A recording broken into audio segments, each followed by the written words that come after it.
পাখার বাট দিয়ে পিঠ চুলকোয়, পেছন চুলকোয়, আগা পেলে ল্যাংটো হয়ে হাত দিয়ে ছোটে, সে কি করে অবতার হবে?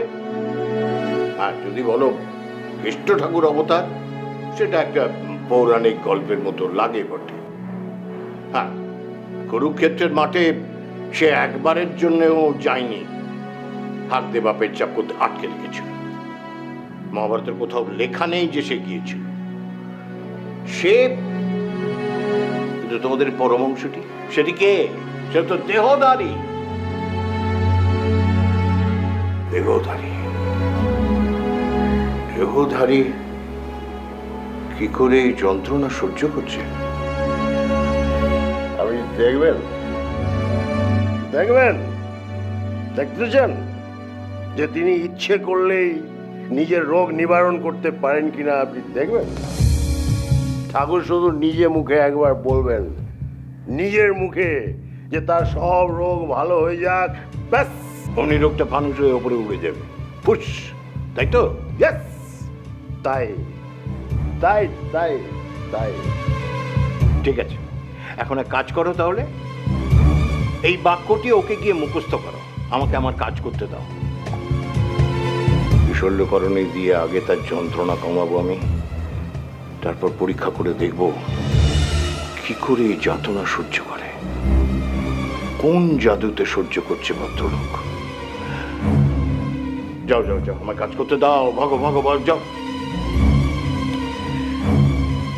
বেশ বেশ, তাই। কি বলছিস তো দিলে?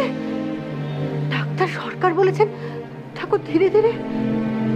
হ্যাঁ মা, খুব স্পষ্ট করে বলেছে, কিছুই লুকোন নেই।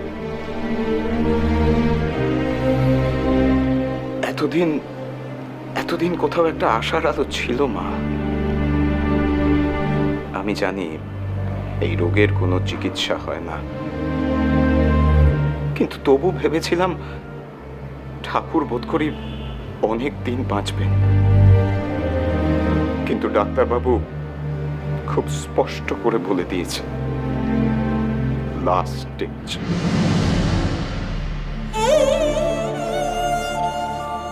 ঠাকুরানীকে কিছু জানিয়েছিস বাবা? না, না জানানোই ভালো। ঠাকুর তো অনেক অনেক অলৌকিক ঘটনা ঘটিয়েছে, হয়তো নিজের জীবনেও এমন ঘটনা ঘটাতে পারেন।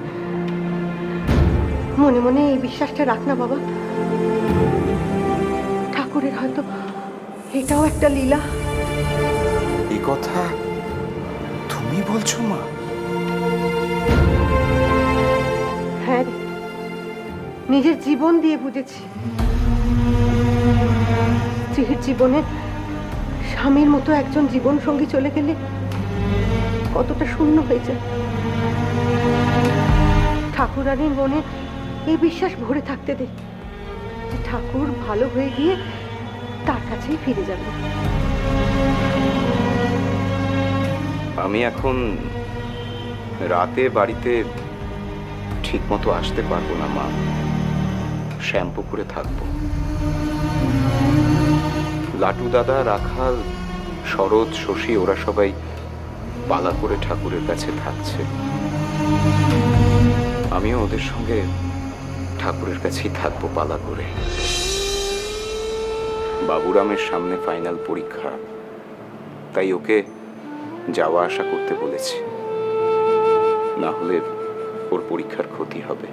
কিন্তু কিন্তু তোরও তো সামনের বছর আইনের পরীক্ষা।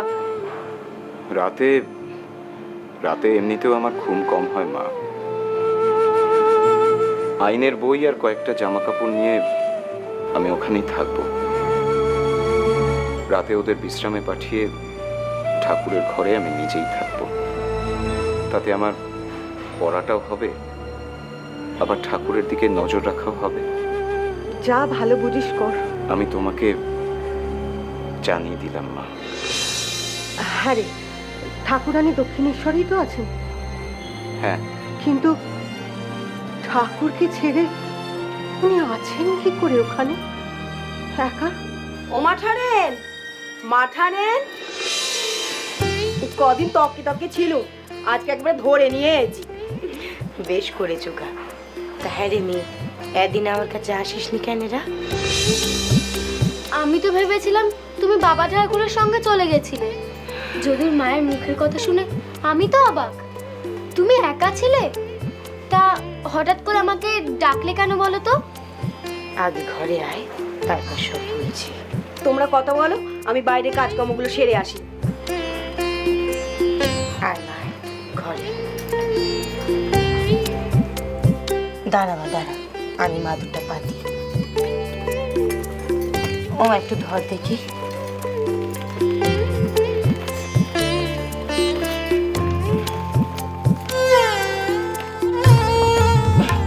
বস মা, এখানে বস, বস। তোমার সাথে আজ অনেক গল্প করব। সে না হয় করবি, তার আগে কাজের কথাটা শোন তো মা। ওই দেখো দেখিনি, কাজের কথা শুনে অমন করে চোখটা বড় বড় করলি কেন? ভাবছি আমার সঙ্গে তোমার কিসের কাজের কথা মা? দেখ মা, তোরে আমি সত্যি কথাই বলি, এই এক রাতি ঘরে আমি একদম থাকতে পারছি নি, সময় কাটছি নি মা। আর তোরেও আমি এখানে গল্প করবার জন্য ডাকিনি।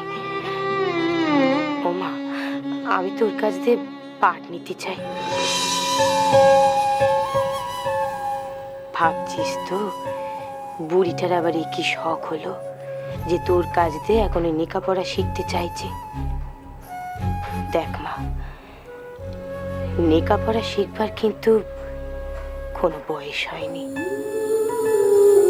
তোদের বাবা ঠাকুরের কাছ দিয়ে আমি শিখেছি।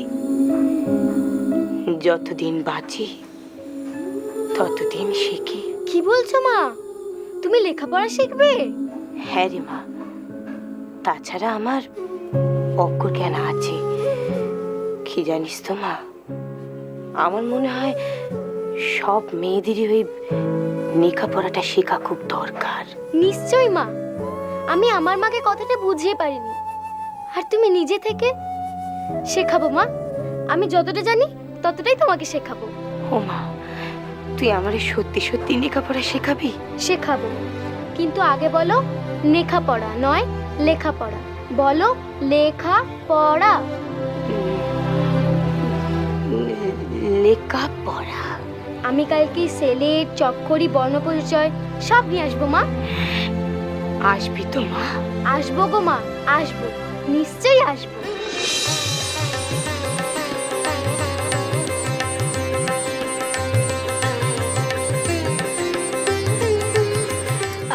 লেখো ঐক্য, ওই ক এর পরে জফলা।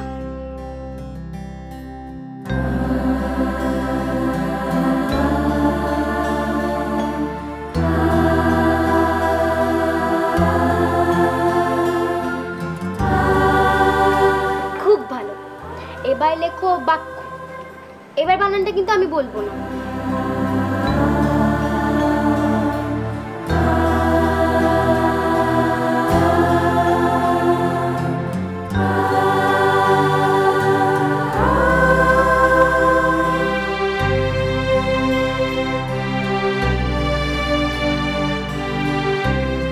খুব ভালো হয়েছে, বাহ। এবার লেখো মাণিক্য।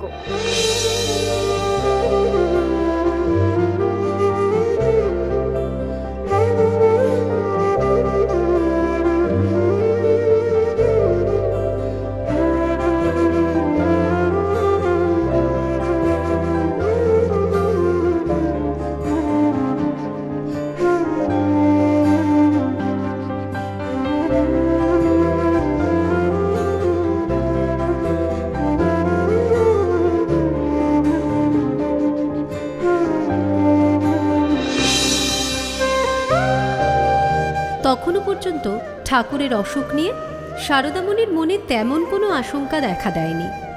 অখণ্ড এই অবসরে তিনি বাংলা লেখা এবং পড়াতে ধাতস্থ হলেন, শিক্ষিকাকে রীতিমতো দক্ষিণা দিয়ে।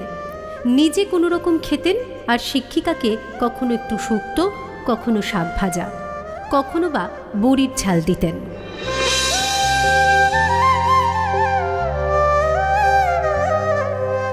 তুমি এত তাড়াতাড়ি শিখলে কি করে মা?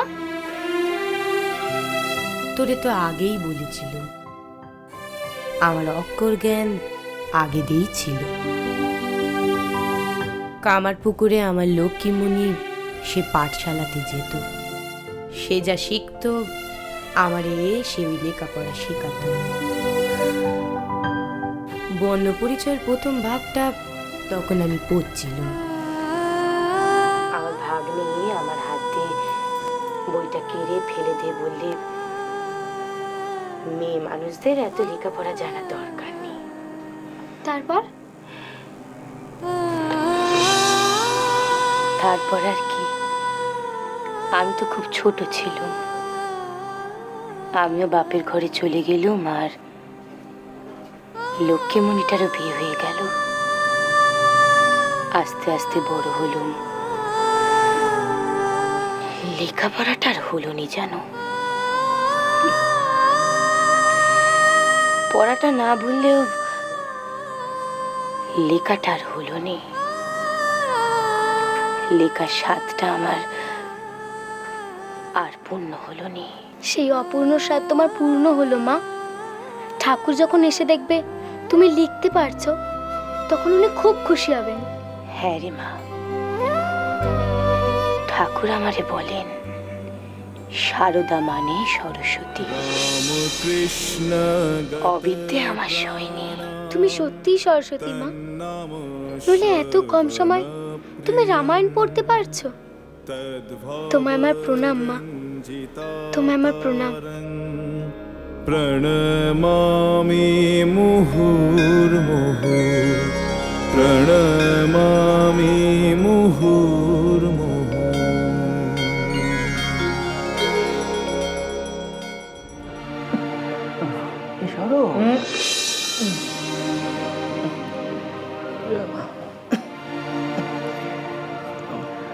হ্যাঁ, ওই ডাক্তার এমন নিদেন কেন দিল বল দেখিনি?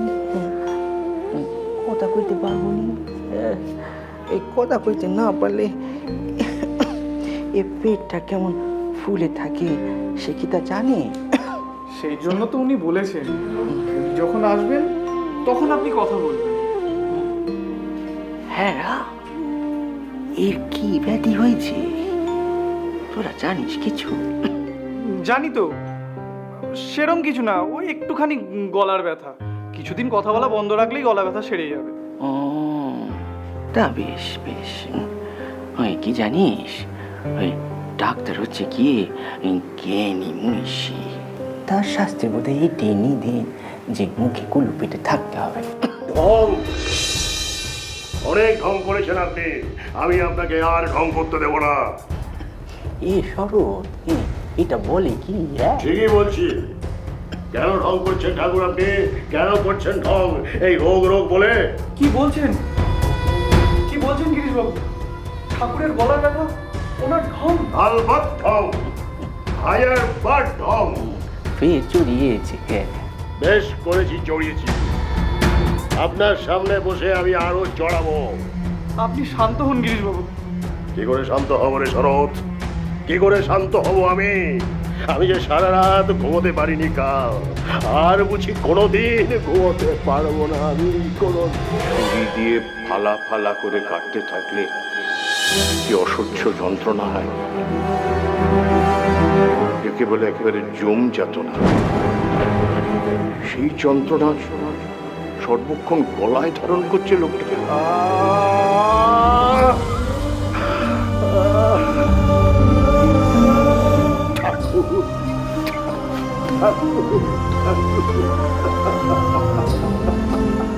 একবার একবার তুমি বলো ঠাকুর, একবার বলো যে তোমার যা হয়েছে সব সেরে যাবে।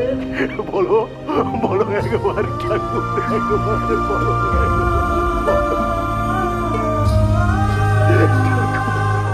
তোমার তোমার মাকে বলো একবার যে সব রোগ সেরে যাবে তোমার।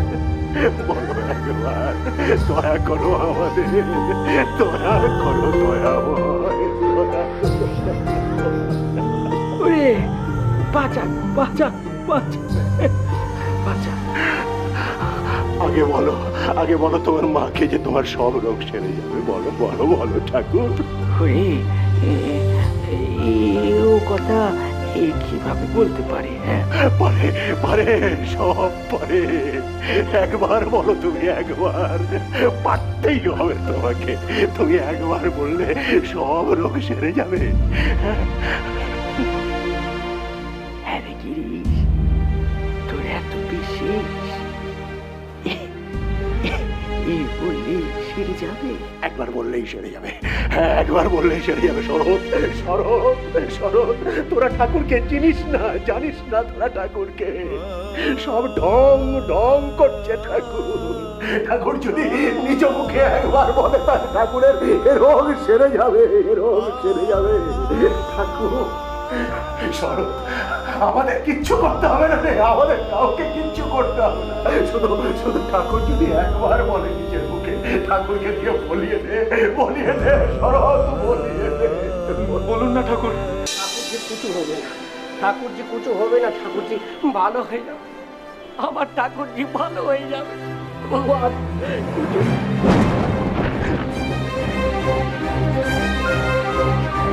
খুন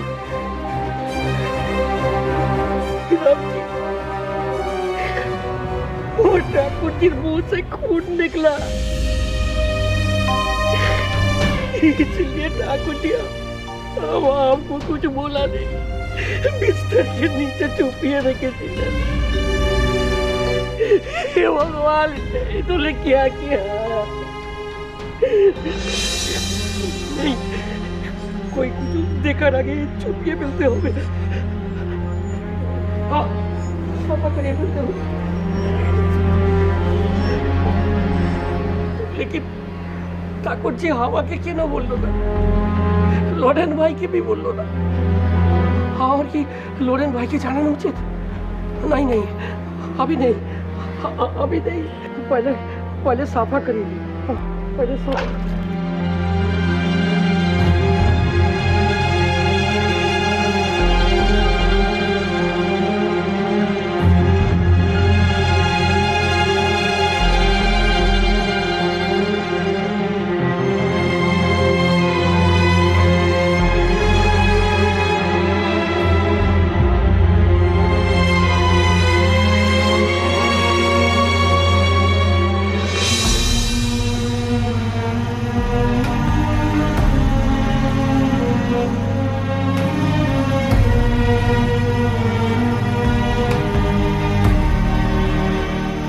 লোরেন ভাই, ঠাকুরের কুচু হবে না, আমাদের ঠাকুরের কুচু হবে না, ঠাকুর ভালো হয়ে যাবে, আমাদের ঠাকুরের কুচু হবে না।